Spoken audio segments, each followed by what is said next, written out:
It's your girl Neek for another episode of Neek Speaks, and we're going to be discussing a topic that has been on my spirit to express for quite some time, mainly because I am experiencing it, and that is the narrative that exes can't be friends.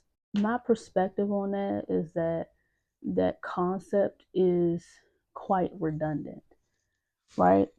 Me and my ex have been really good friends for a long time, to the point where I don't even like to address him as my ex most of the time, because we have evolved so much from that, and I believe as people we do have the ability to evolve, which is one of the reasons why I think that it's just a redundant statement to say that it's forbidden or impossible for two people who were once romantically involved to not be able to be platonic.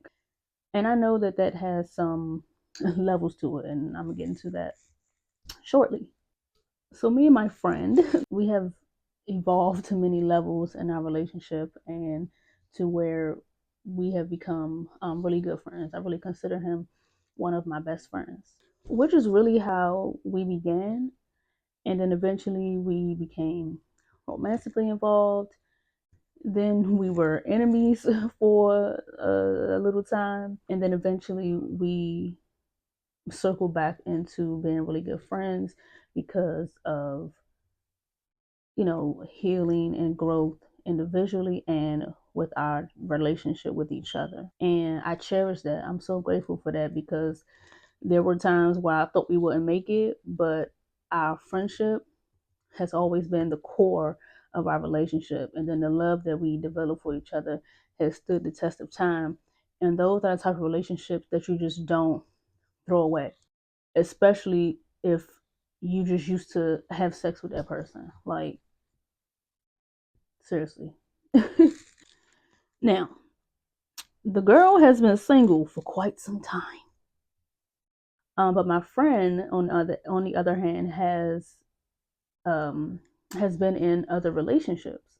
Through that, there has been some challenges with his partners accepting the dynamic of our relationship, and me accepting that they're not going to easily accept or even understand the dynamic of our relationship, especially in the way that we do. Like, we know the boundaries that we have set, and, we know what it is, and we know that it's platonic, and we know how we feel about each other, and so on and so forth, right? It was also hard for me to accept that he had to like hide our relationship. I knew, and we both knew, that I wasn't a threat to his relationships. Like, we understood our dynamic, we understood our boundaries. And I also had thoughts of, maybe I should let the relationship go and make it easier for me and him. But then I was like, well, if I do that, I'll be subjecting myself to conforming to the narrative that exes can't be friends. And in no way, shape, or form is the girl a conformist.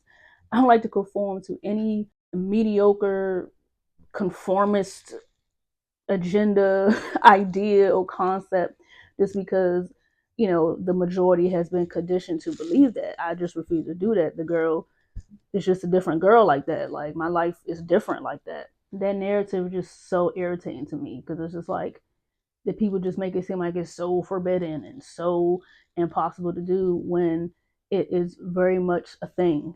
It very much can happen depending on the history of that relationship.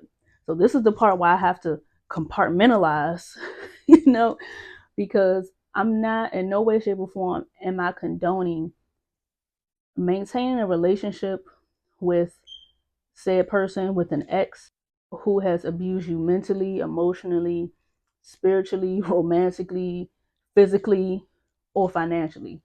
Like, when two people together are toxic, the shit is just toxic. Whether it's both people together or just one or the other. Toxic is toxic.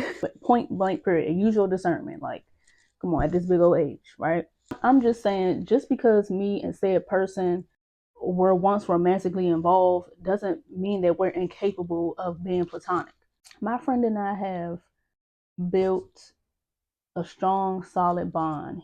we played a very important part in each other's lives in our early young adult years. And we've been there for each other through difficult times. We've celebrated wins and been there with each other individually and together through so many things. Like we literally watched each other like grow up, from our young adult years. So I'm not willing to discard a relationship with someone who is important to me, someone that I love, simply because we used to have sex. Now, I will say, I will be transparent and say the early stages of us, like after our breakup, yes, we were still intimate, maybe like, here and there the first year or two. But eventually we got to a point where we realized that we weren't compatible. And I realized that I wasn't sexually attracted to said person anymore. So a boundary was created.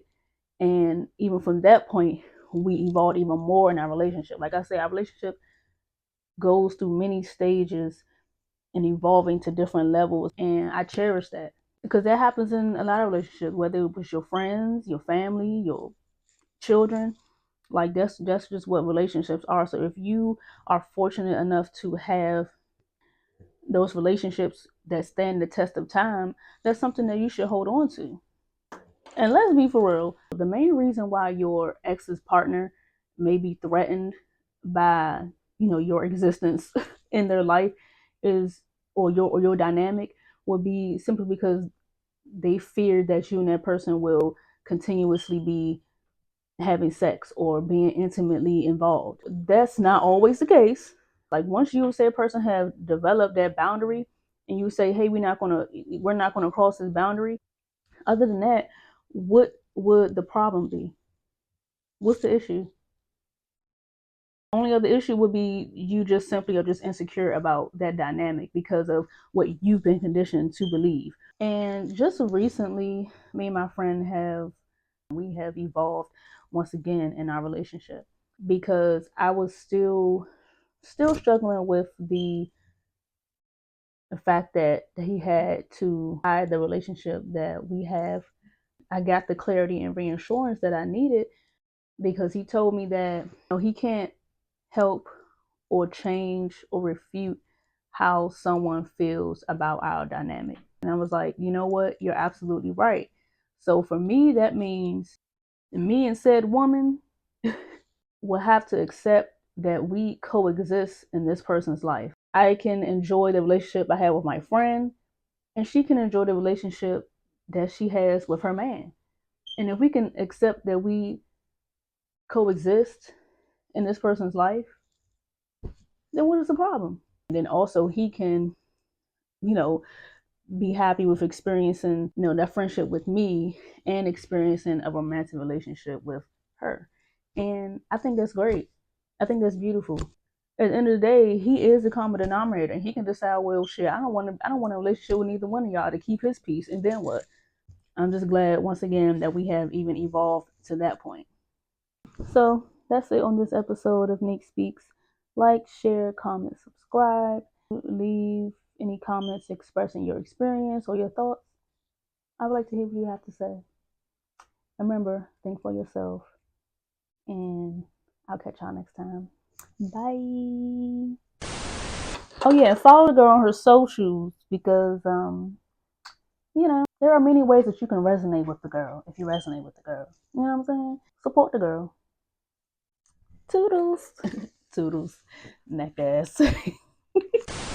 So glad I got that off my chest.